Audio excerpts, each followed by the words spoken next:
Hopefully, you were able to experience a difference between how the game was played through a lens of judgment and then through a lens of noticing.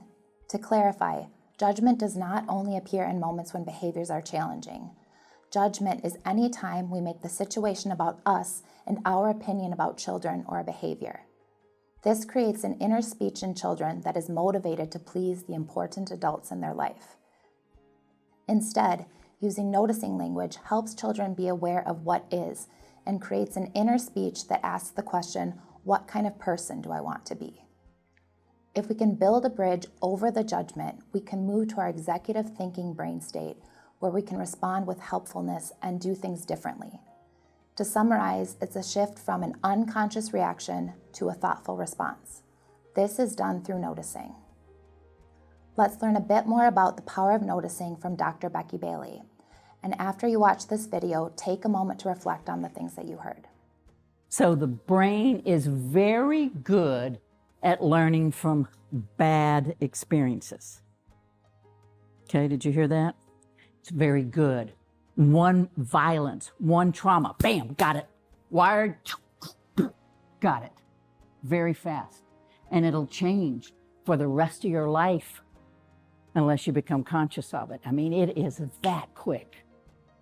It says, I want you so much to survive. I'm going to change our whole nervous system today, and sure it will. It's bad at taking in good information. Did you hear that? Okay. It's good at taking in the bad, changing itself, working. It's not that good at taking in good information. So how do we do these workarounds? So the power of attention shows us this.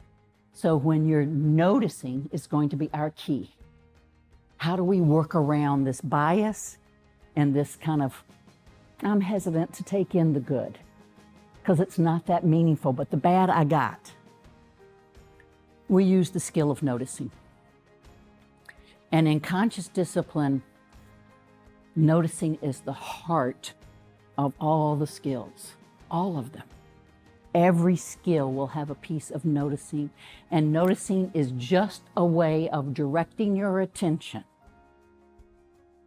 to see what is happening right now, to pull it away from the predictions, to pull it away from the what ifs.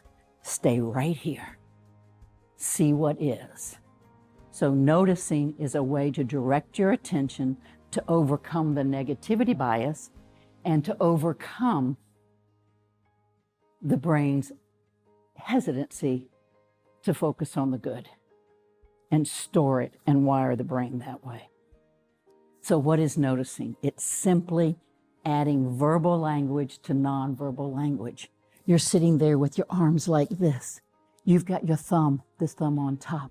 Your hands are like this. You're looking right at me, Larry. And Nick, your head's kind of like, Felix, you haven't really changed much, but you know, you're just right there. And Amy, your toes are going up like this. Rachel, your smile went like this.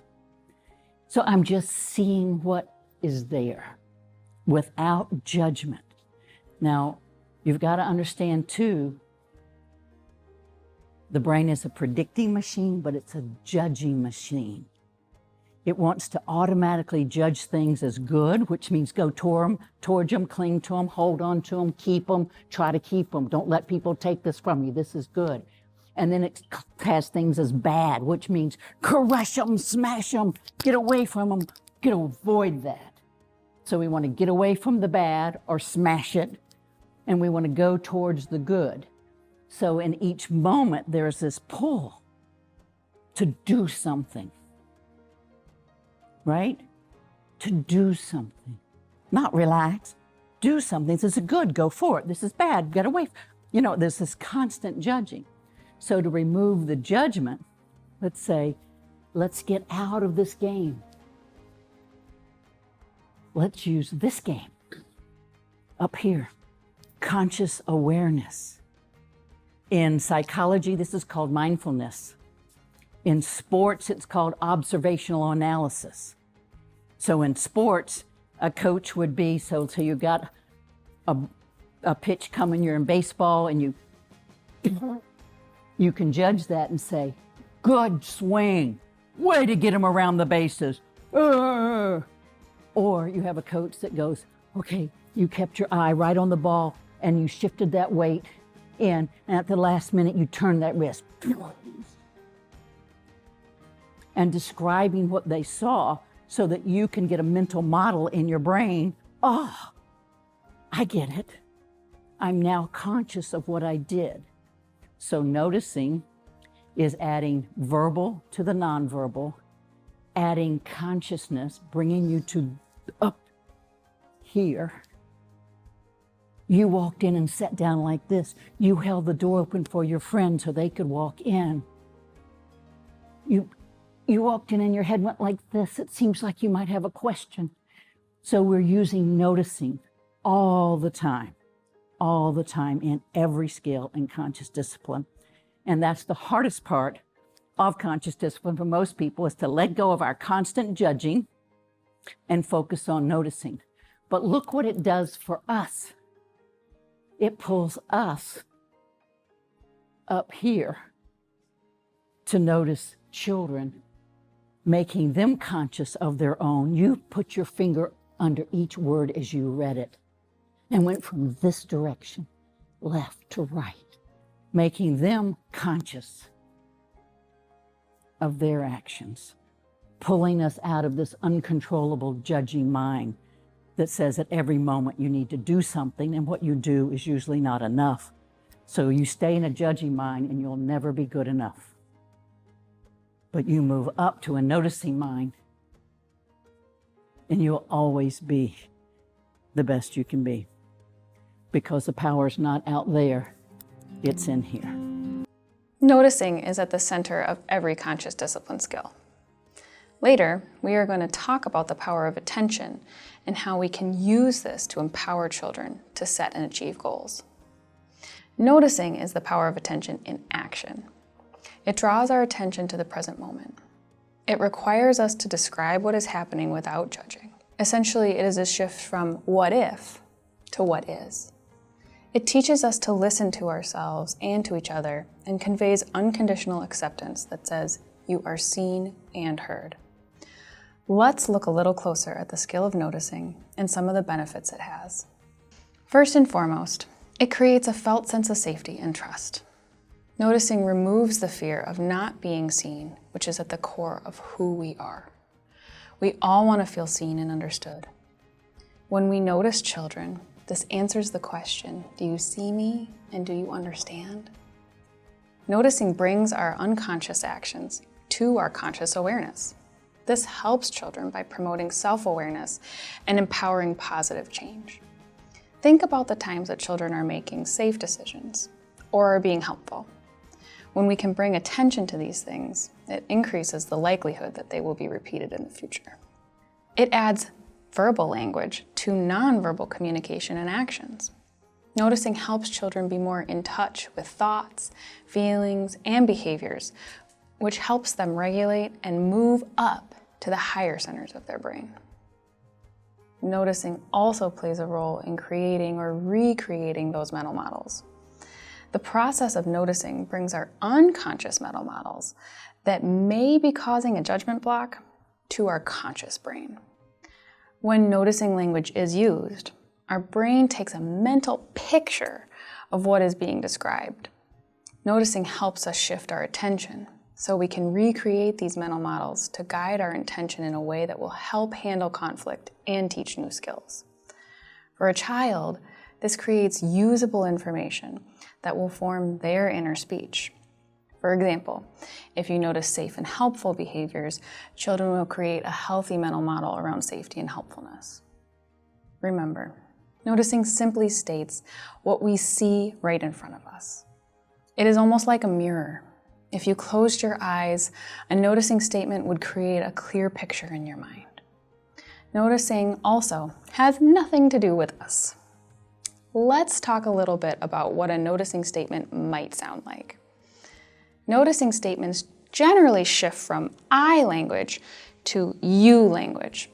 A common phrase you may hear or use is, I like it when you do this, or I don't like it when you do that. This develops an inner speech in children's brains that says, you like me when I do this, or you don't like me when I do that. This makes children's behavior more dependent on our opinion instead of on doing something because it is right. Shift your language to start with you instead. For example, you put all the toys in the right basket, or you lined up at the door and held a ring. This creates a clear image for the children and gives them usable information to develop healthy inner speech. It also creates internal motivation to behave because it feels good on the inside. Look at the printout you have, entitled Using Noticing Language. As you go through the pictures, write an I statement and a you statement for each. For example, the first picture is of a child sharing a toy. You might shift from, I like it when you share with your friends, to, you handed your friend that toy so they could have a turn.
Hopefully, you could feel the difference between a lens of judging and a lens of noticing while working through that activity.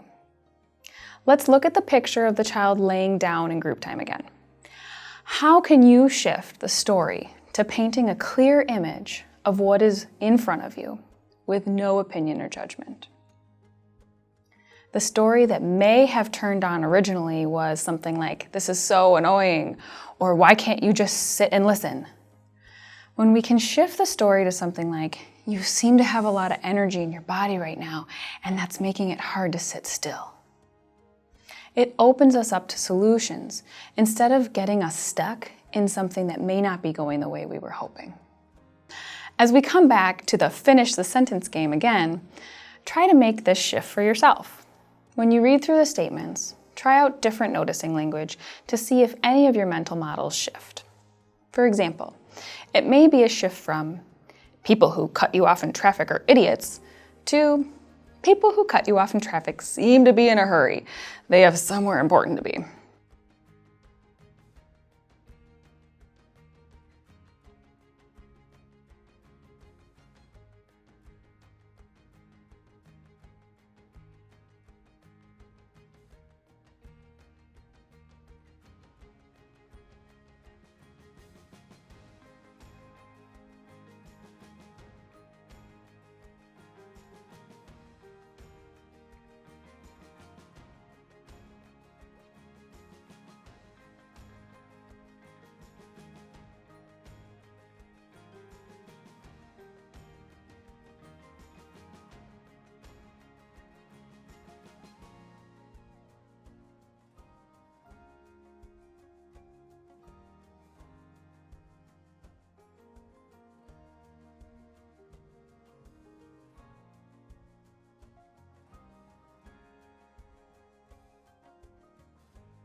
Could you feel the difference?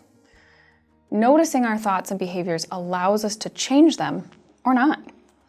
Noticing children directs their power of attention in the same way. Adults essentially hold their flashlight until children can hold them and aim them on their own. After lunch, we will talk about how this activates neuroplasticity, their prefrontal lobes, and empowers change.